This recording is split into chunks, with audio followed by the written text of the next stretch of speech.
Hello guys, welcome back to my vlog. I hope आप सब अच्छे होंगे। दोस्तों, आप सबका फिर से स्वागत है अपने इस प्यारे से यूट्यूब चैनल में। दोस्तों, जैसा कि आपको पता होगा, आपका भाई गया हुआ था अमन के घर पे। अमन जो कि मेरी वाइफ है। अगर आप लोग मेरी पुरानी व्लॉग्स देखते हो तो आप लोगों को पता होगा कि अमन कौन है। अमन हमारी वाइफ है एंड हमारी अभी भी नई नई शादी हुई थी। एंड शादी के बाद तुम्हारा भाई जस्ट पहली बार अपने ससुराल कह सकते हैं, अमन के घर वालों की तरफ मैं जस्ट पहली बार गया था शादी के बाद। एंड वहाँ पे मैं लगभग अब 4 या 5 दिन बिता के आऊँ। एंड आपने मेरे अब कुछ रिसेंट व्लॉग्स में भी देखा होगा कितना ज़्यादा इंजॉयमेंट किया हमने। एंड काफ़ी दिन हो गए थे अपने एग्ज़ाम्स की वजह से। एक्चुअली अमन भी कॉलेज में है एंड मैं भी कॉलेज में हूँ, जिसकी वजह से हम पेपर्स की वजह से एक दूसरे से सेपरेट थे। एंड काफ़ी टाइम से हम एक दूसरे से अच्छी तरीके से मिल नहीं पा रहे थे, बट इन 4-5 दिनों में हम अच्छी तरीके से मिले भी एंड काफ़ी ज़्यादा इंजॉय भी किया। बाकी सबसे अच्छी बात ये रही कि एक मोमेंट होता है कि हाँ, जब शादी के बाद पहली बार लड़का लड़की के पेरेंट्स के साथ मिलता है। एंड 2-3 दिन मैंने एक्चुअली वहीं पे स्पेंड किया एंड काफ़ी मज़ा आया मेरे को। मैं सिर्फ इतना ही कहना चाहूँगा शॉर्ट में। एंड काफ़ी अलग अलग तरह के लोग मिले। मेन चीज़ पॉजिटिविटी काफ़ी ज़्यादा रही एंड एंजॉयमेंट भी काफ़ी ज़्यादा रही। एंड छोटे छोटे बच्चे थे, वो भी काफ़ी क्यूटी पाए मिले मेरे को। हमारी अमन को छोटे छोटे बच्चों के साथ ज़्यादा घुलना मिलना पसंद आता है, तो उसके घर में लगभग चहल पहल रहती है छोटे छोटे बच्चों की। एंड आपने देखा वो भी काफ़ी हंसमुख है। और दोस्तों, अमन की जो बहन थी, आपको मैंने बताया भी था शायद अपने पहले किसी व्लॉग में कि उनकी भी शादी हो चुकी है। एंड उनके आगे एक छोटी सी प्यारी सी नन्ही सी बेटी है जिसका नाम गुरजेशन है। एंड उसके साथ भी हमने काफ़ी ज़्यादा टाइम स्पेंड किया। एंड वो काफ़ी ज़्यादा प्यारी लड़की है। आपने मेरे रिसेंट व्लॉग्स में देखा होगा, अगर नहीं देखा तो प्लीज़ चेकआउट। बहुत प्यारी लड़की है, बहुत नटखट है। एंड उनसे भी मैंने मुलाकात की, उनके हस्बैंड से भी मुलाकात की दीदी की। एंड मुझे काफ़ी ऐसा अच्छा लगा।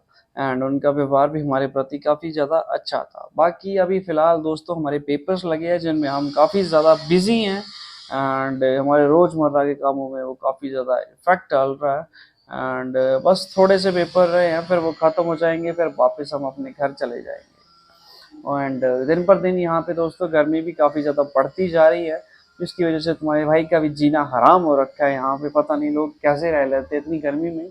बट एक चीज़ मैंने नोटिस की है, जैसे जैसे ना छोटे होते थे बट इसी मौसम में इतनी ज़्यादा गर्मी नहीं होती थी।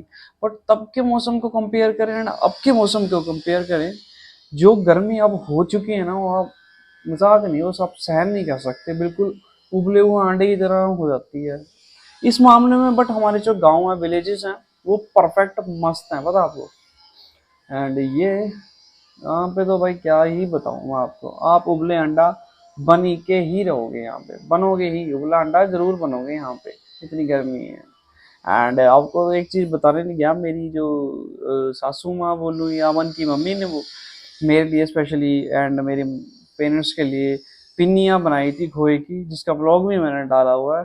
एंड कसम से काफ़ी ज़्यादा टेस्टी थी, देसी घी की थी एंड आई लव इट सच्ची। एंड बाकी काफ़ी ज़्यादा गर्मी हो रही है दोस्तों। इस गर्मी से क्या करें पता नहीं चल रहा। एंड तुम्हारे भाई का पेट भी आज ख़राब हो गया है क्योंकि पिछले कुछ दिनों से तुम्हारा भाई लगभग खा भी बहुत कुछ रहा था। पेट तो मेरा ही था, जीभ तो मेरी ही थी, मुझे अपने आप पर कंट्रोल होना चाहिए, है ना। उनका काम था तो मेहमान नवाजी करना, वो अच्छी तरीके से की उन्होंने। बट मुझे अपने पेट पर कंट्रोल होना चाहिए था। बाकी मज़ा बहुत आया मुझे वहाँ पे जाके। एंड सबसे मेन चीज़ हमन से मिलना था, वो भी हो गया। काफ़ी दिन हो गए थे उससे मिलने भी। चलो, ज़रूरी है बट फिर भी थोड़ा मिस करता हूँ।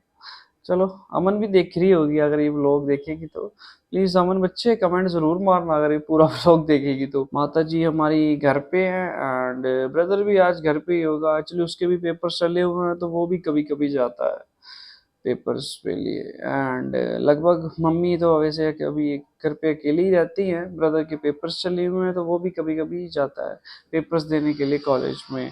एंड एक और खबर, एक और अपडेट आपको देना चाहता हूँ, हमारे मामा जी आ गए हैं चंडीगढ़ में, बड़े वाले जिनका खौफ पूरी तरफ फैला होता है। मामा जी आ गए हैं घर पे एंड जिसकी वजह से यहाँ पे भी काफ़ी आजकल शांति मिल रही है। जैसे कि आप देख सकते हैं मैं कितने प्यारे से अच्छे से व्लॉग बना पा रहा हूँ, बिल्कुल शांति का माहौल है। एंड ये इसीलिए क्योंकि जो हमारे प्रिय आदरणीय मामा जी हैं, वो उन्होंने अपने कदम घर पे रख दी हैं, जिसकी वजह से सारा सन्नाटा फैल जाता है एंड हर कोई चुप हो जाता है। मतलब जो शरारतें पहले होती हैं वो ज़्यादा वो होती नहीं है, कि मामा का खौफ सभी को बचपन से ही था, वो डरा देते हैं, बच्चे डरते हैं उनसे एंड डरना भी चाहिए, घर में होना भी चाहिए, वरना बच्चे शरारत करने से भी पीछे नहीं हटते। मैं क्या सीख दे रहा हूँ, जब मैं खुद छोटा था मैंने खुद दुनिया भर की शरारतें की गई थी, बट हम तो कई बार पिटते थे, बल्कि स्कूल में जाते थे, स्कूल में कोई ना कोई लांबा लेके आना घर में कि हाँ भाई आज इसने ऐसे कर दिया, टीचर्स ने फोन करना घर पे। बड़ा ज्यादा शरारती था मैं, बहुत ज्यादा शरारती था, पढ़ने के लिए मार पड़नी। बड़े ज्यादा किसी से झगड़ा कराना, कभी कुछ कराना, कभी कुछ और कराना, है ना। एक टाइम था, पता नहीं चलता है इंसान को कब वो छोटे से बड़ा हो गया। मैंने कभी सोचा नहीं था कि मैं इतनी जल्दी अपनी जिंदगी में शादी कर लूंगा एंड अभी तो मैं छोटा था, बट कोई पता नहीं चलता टाइम का, सच बात तो ये है।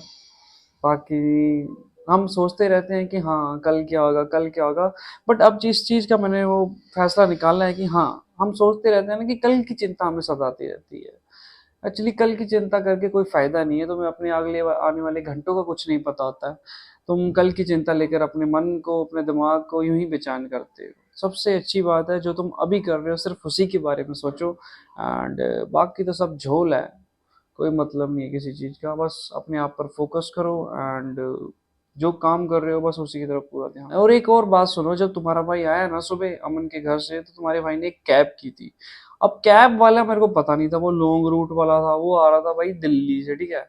दिल्ली से वो आ रहा था एंड उसने मेरी राइड उठा ली, ठीक है, राइड उठा ली, उसने मुझे बिठा लिया। अब आधी रास्ते में वो मेरे को बोलता है कि उसने पहले से ही पता नहीं कोई लॉन्ग रूट वाला था, वो उसने बुक कर रखी थी, उसके बाद ज्यादा लालच आ गया होगा, उसने बुक कर ली।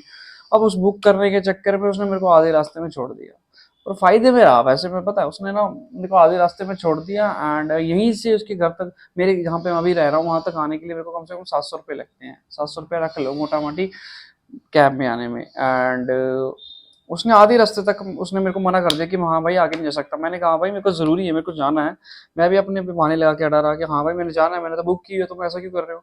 तो मैंने भी उसे 1 रुपया नहीं दिया और कैब से उतरा एंड उसी को बोला भाई मेरे को दूसरी कैब करके दो। उसने फिर जस्ट 300 रुपये में तुम्हारा भाई वहां से लेकर यहाँ पे पहुंच गया, फायदे में रहा। वही कहते हैं ना, जब तुम फायदे में रहोगे तो फायदे में रहते हो। एंड कसम से अच्छा ही हुआ 300 रुपये में पहुंच गया मैं यहाँ पे, वरना लगभग 700 की 800 700 रुपये में पहुंचता मैं यहाँ पे। जस्ट 300 रुपये में तुम्हारा भाई अच्छा खासा पहुंच गया। बाकी दोस्तों जल्द पेपर खत्म होंगे, हम वापस अपने घर जाएंगे एंड फिलहाल हमारे वहाँ पे गंगत के मेले होते हैं, जो कि नॉर्थ इंडिया के सबसे बड़े मेले लगते हैं हमारे हिमाचल प्रदेश में एंड काफ़ी दूर दूर के पहलवान आते हैं वहाँ पे, दंगल कुश्ती ये सब लगता है एंड बहुत मज़ा आता है। बट तुम्हारा भाई शायद इस बार जा ना पाएगा, क्योंकि पिछली बार भी जैसे कि आप लोगों को पता ही होगा, नहीं आप लोगों को कैसे पता होगा, मैं भी देखो कैसा हूँ। आप लोग पिछली बार तो मैं ब्लॉग बनाया नहीं था, स्टार्टिंग मैंने हिसाब से ब्लॉग की जनवरी या दिसंबर में की थी ब्लॉगिंग की स्टार्टिंग एंड चलो अभी बता देता हूँ, बाकी बातें छोड़ो। हमारे यहाँ पे अभी मेले लगने वाले हैं 4-5 दिन के, नॉर्थ इंडिया के सबसे बड़े मेले होते हैं, जिसमें काफ़ी बड़े बड़े पहलवान आते हैं, नेशनल इंटरनेशनल लेवल के आते हैं, मालियाँ होती हैं उनको जीतने पर दी जाती हैं एंड ये जो मेला होता है ये कैलू महाराज, हमारे महाराज होते हैं, भगवान होते हैं, उनके लिए किया जाता है। इसमें अलग अलग जो भी गाँव होते हैं आसपास के, वो सभी लोग दान करते हैं एंड उन्हीं धनराशि जो इकट्ठी होती है उन्हीं पैसों से ये मेला आयोजित किया जाता है। जिस ये मेला लगभग 5 दिन के लिए चलता है, जिसमें संगीत का, नृत्य का, जिसमें कुश्ती, दंगल, इसकी मालियाँ में देने वाले मालियाँ मतलब जैसे प्राइज दी जाते हैं, बड़े बड़े ट्रैक्टर दिए जाते हैं गिफ्ट में, जो बड़े बड़े पहलवान होते हैं जो जीतते हैं दंगल में, कार दी जाती है। तो उनकी मतलब विनर की पोजीशन के हिसाब से उनको प्राइज दिए जाते हैं। वैसे हमारे जो शहर है उसको पांड्यों का शहर भी कहता जाता है। भांडियों का शहर मतलब, भांडे मतलब हमारी भाषा में बर्तनों का शहर। वहाँ पे लगभग हमारे जो पीतल देखिए, पीतल के बर्तन तैयार किए जाते हैं गंगत में, तो उसको पांडे का शहर कहा जाता है। तो चलो दोस्तों आज के लिए काफ़ी ज़्यादा बातें हो गई हैं, ठीक है। बाकी जब मेले होंगे तो मैं आपको ज़रूर दिखाऊंगा, अगर मैं गया जो तो, वरना मैं ऐसे झूठा वादा आप लोगों से करूंगा नहीं। तो चलो दोस्तों बहुत ज़्यादा बातें हो गई हैं, इस व्लॉग का एंड यहीं करते हैं, फिर से मिलेंगे एक नए और अच्छे व्लॉग के साथ। तब तक के लिए गुड बाय। आई होप आपको हमारा ये ब्लॉग पसंद आया होगा। अगर पसंद आया तो प्लीज़ लाइक कीजिए, शेयर कीजिए, सब्सक्राइब कीजिए एंड अपना प्यार यूं ही बरकरार रखिए।